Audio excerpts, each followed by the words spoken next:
George Pullman, the sleeping car man, had built a brand new town out of 500 acres of Illinois prairie to house his workers. It was an extraordinary place. Listen how he described it.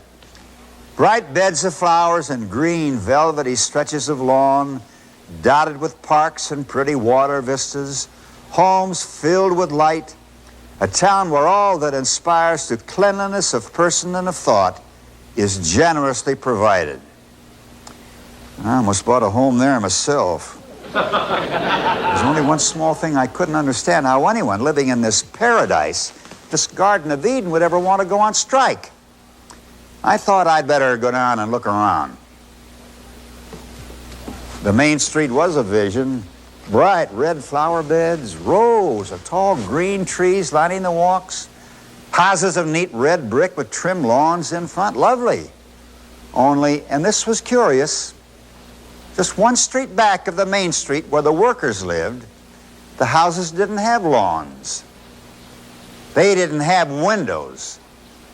They had at most one faucet for cold water, and that was in the basement where it was cheapest to run the pipes in. 3, 4, 5 families crowded into each tenement, all using one toilet. If a man talked of joining a union, he was fired that day, his family thrown out of their house, his name was put on a blacklist and sent to every railroad in the country. And the wages, 1894, brought hard times.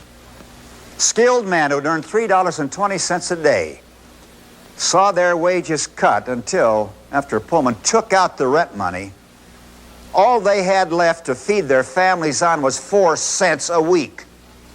But the price of food in the Pullman Company store where the wives had to buy, that stayed the same.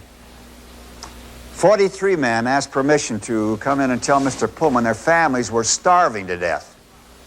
They asked for and were given a firm promise they wouldn't be discharged if they came in to talk.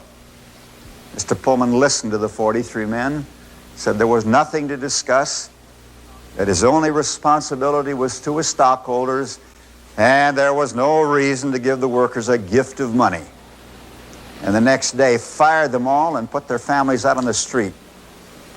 That's when the Pullman strike started, and Gene Debs called out his railway workers in support. Of course, it didn't take our government any time at all to choose sides. I never thought I'd live to see the day the United States government would call out armed troops against its own unarmed citizens in the streets of Chicago. Look at them. 3,600 of them. Guns drawn, bayonets fixed, lined up against the strikers. Look at them. At first, angry names, then fists and stones. The soldiers started shooting as they came. 7 strikers killed. No one in the Army was charged, but Debs and his entire executive board indicted for conspiracy to commit murder, his own people's murder. They sentenced Debs to 6 months in the Woodstock jail. I guess he got off easy because no other offense has ever been visited with such severe penalties as seeking to help the oppressed.